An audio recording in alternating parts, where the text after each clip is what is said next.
Ini tanah airku, tanah tumpah darahku.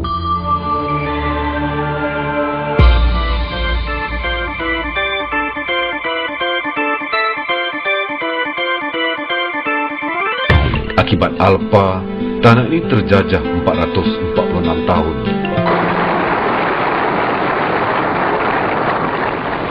Merdeka! Merdeka! Merdeka! 31 Ogos 1957, jiwa kita bebas, merdeka, rakyat hidup, aman damai.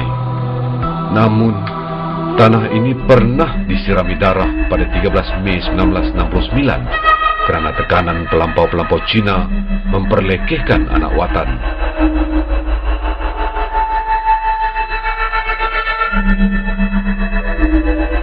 Kini selepas 53 tahun merdeka, seolah-olah roda 13 Mei mahu kembali semula. Tragedi bermula selepas Mac 2008, Democratic Action Party (DAP) menjadi kuasa pencatur utama dalam Pakatan Rakyat PR dengan mandat 29 kursi parlimen dan 71 kursi Dewan Undangan Negeri (DUN). Saya nak rayu kepada kawan-kawan saya dan keluarga saya orang Melayu supaya menerima kenyataan baru bahawa ketuanan Malaysia ini harus ketuanan rakyat, ketuanan rakyat, ketuanan rakyat, ketuanan rakyat, ketuanan rakyat, ketuanan rakyat, ketuanan rakyat.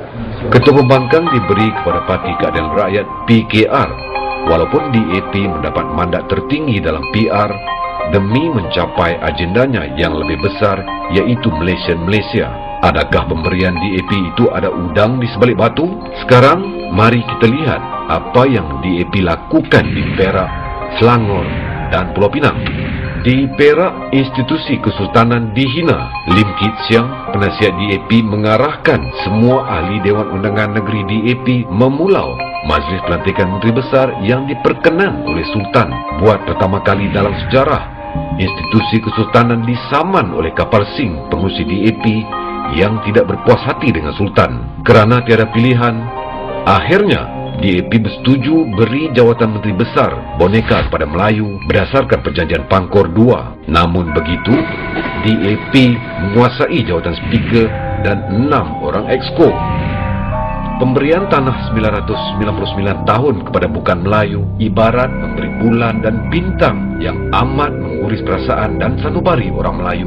Lebih memilukan, ngakomeng Adun Pateremis merangkap sejauh DAP Perak telah membaca ayat Al-Quran dalam ceramah politiknya. Kepada semua muslimin muslimat yang saya hormati, Assalamualaikum warahmatullahi wabarakatuh.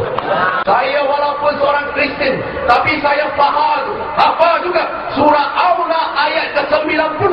Inna Allah ya'muru bil adli wa ihsan. Dan anda saksikan sendiri, apabila DAP mendapat kuasa, mereka bermaharajalela bagaikan beruk dapat cincin.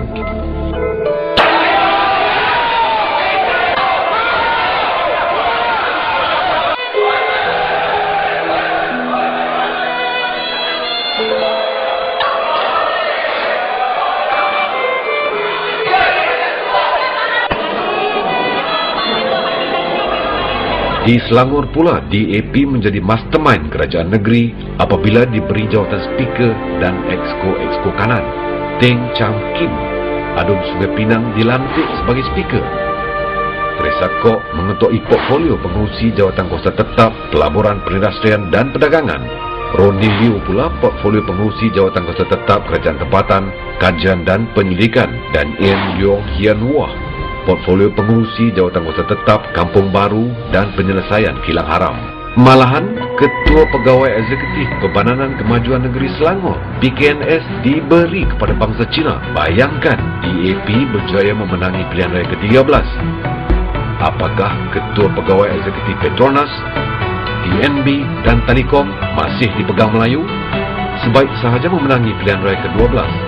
Teresa Kok meraihkan kemenangan tersebut dengan memanggang 5 ekor babi, simbolik kepada penguasaan 5 negeri. Dalam masa sama, Teresa Kok juga mengumumkan kerajaan negeri telah memperuntukkan 100 juta ringgit untuk projek industri penternakan babi yang paling moden di Asia Tenggara.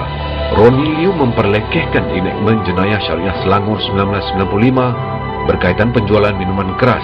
Beliau mengarahkan penguatkuasa Majlis Bandaraya Shah Alam memulangkan kembali arak yang dirampas dari kedai serbaneka di kawasan majoriti Melayu walaupun ditentang oleh Datuk Dr. Hassan Ali, pengerusi jawatan kuasa tetap Hal-Ehwal Islam dan Adat Melayu.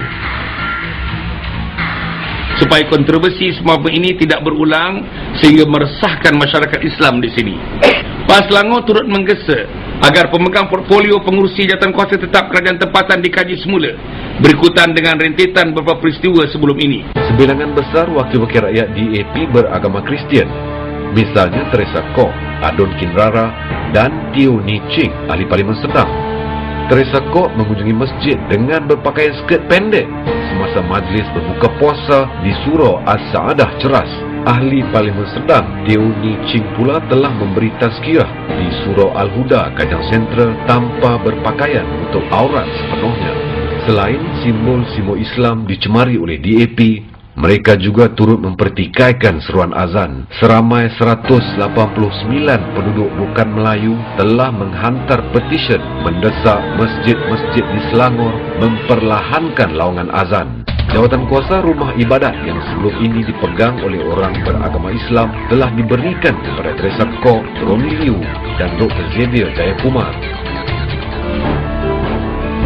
Dari Angkatan Rakyat sama-sama memberi penghormatan terakhir kepada Bapak Gubernur.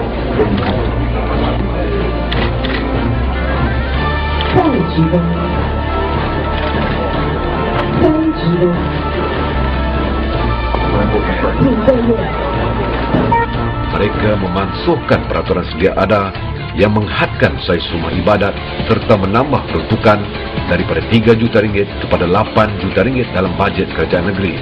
Menjadi tanda tanya, sebuah gereja terbesar di Malaysia juga turut dibina di kawasan Teresa Kok. Adakah terdapat tangan-tangan halus di sebalik pembinaan gereja tersebut?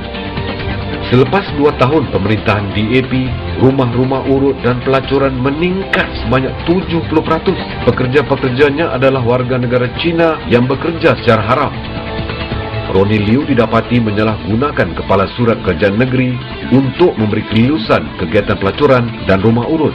Sebelum ini, Ronnie Liu telah menghalang penguatkuasa menyita hotel yang menjalankan kegiatan pelacuran di Bandar Puchong Jaya.